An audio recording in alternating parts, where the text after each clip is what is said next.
before I sing. Oh my God, Nick Hayes, Oh God. we're your biggest fan! Oh, is that Emily? Oh, I thought it was someone else. Hi guys. Hi. Are you on the news? I am on the news. Are we on the news? No. He's famous, guys. Shut up. I'll see you guys in there. Sorry, those are my friends. I know him! I'm gonna kill her.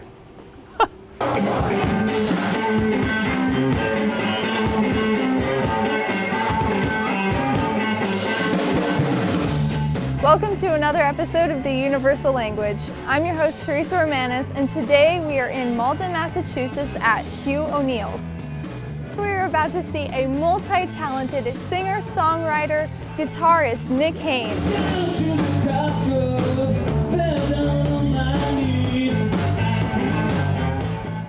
Nick Hayes is from Boston, Massachusetts, and he is an incredibly talented artist. I really hope one day you get to see him live before he jets off to Hollywood and forgets about us little people. He has an incredible presence online and has expanded his fan base worldwide. I'm sure we are going to see a world tour from him pretty soon.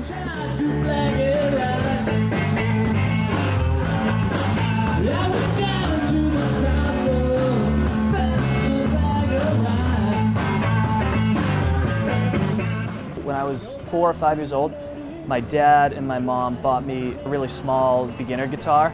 And I didn't know what I was doing, but I was always interested and always drawn to it. My dad would play like Led Zeppelin, Stevie Ray Vaughan, Jimi Hendrix, all these classic rock, guitar-driven bands, and I always loved that, so I pretty much grew up with it. And then I started taking lessons when I was 7 years old, and then taught myself how to play bass guitar, drums, piano, ukulele, banjo. I play all those stringed instruments. And I try to teach myself how to sing too. Growing up, it was Prince is my number one, I will say. Overall, forever will always be my number one. He plays all the instruments, he sings, he writes, he produces everything, and he's just my favorite. He's just such a star and such a role model. So it's anywhere from like Prince to Ed Sheeran to John Mayer, Jimi Hendrix, Stevie Ray Vaughan, all those types of people. I'm sinking down.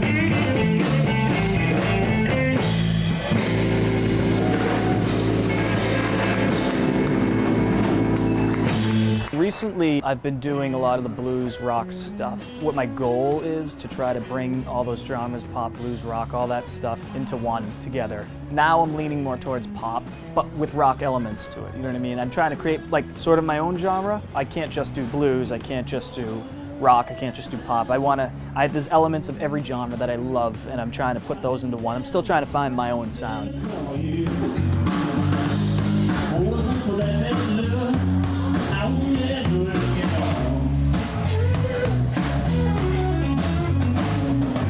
I have a trio, a blues trio. My great friends Jerry Driscoll plays drums and Daniel Yoon plays bass guitar. They're both Berkeley grads, amazing musicians, awesome people. We have so much fun. And then to be announced, I'm going to be playing more shows with a larger band. I'm going to have more musicians. For the little bar gigs and the restaurants, it's mostly a blues trio. I do a lot of stuff solo too. Getting to work with all these great musicians. It makes you a better musician.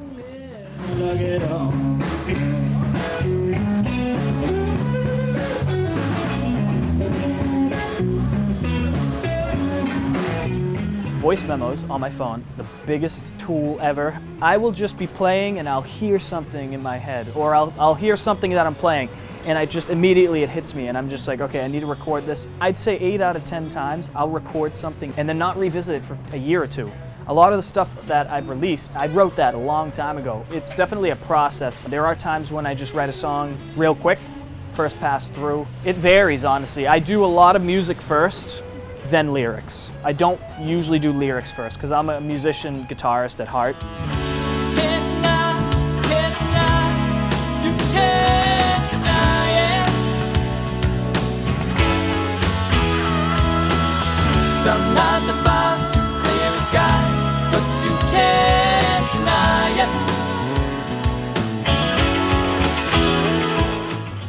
I just started posting on Instagram, just me jamming. I think what happened was I got the lighting right, I got the angles right, and it was, it did well, and then it sort of just kept being this ball of energy that really didn't give up. Sometimes I'll just be jamming and playing, and I'll just set up my camera and crop out 60 seconds or 30 seconds of what I'm playing. I'll make videos for guitar companies, amp companies, so that's a great way to make content and get my playing up to date. And it's just fun. It's fun editing, trying new things. I try not to get too wrapped up into it because it can make you a worse musician. Maybe something I love to play and I want to play is not what everyone wants to hear. So I try to make sure I don't get too off of doing things that just everyone wants to hear. I want to stay true to myself as well.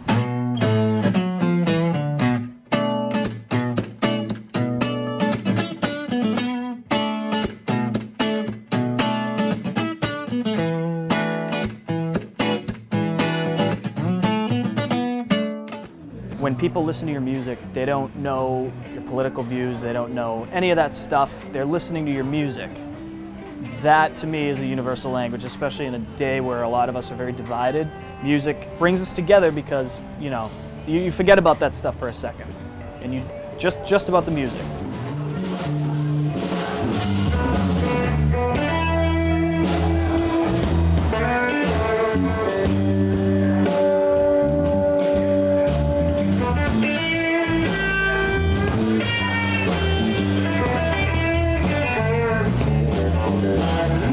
I'm not where I want to be. I'm way more than I thought I ever would be. So that just shows that, like, you know, if I work hard and look forward, I will get there. So that's what you have to do with anything, not just music, anything. Just look forward, don't let anyone stop you.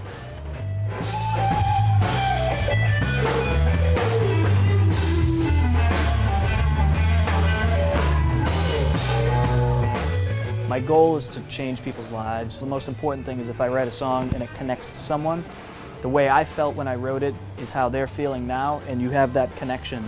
It's so amazing that this thing that was in my head now shares a moment with someone else who's experienced the same thing. It's amazing to just connect with someone through the universal language of music.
Thank you so much to Nick and his group for hosting us this evening. He is so incredibly talented, and I'm sure we're going to see so much of him in the future.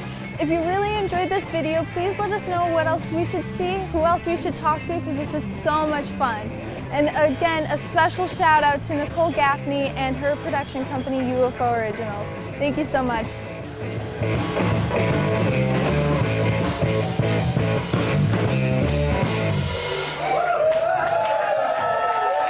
Thank you.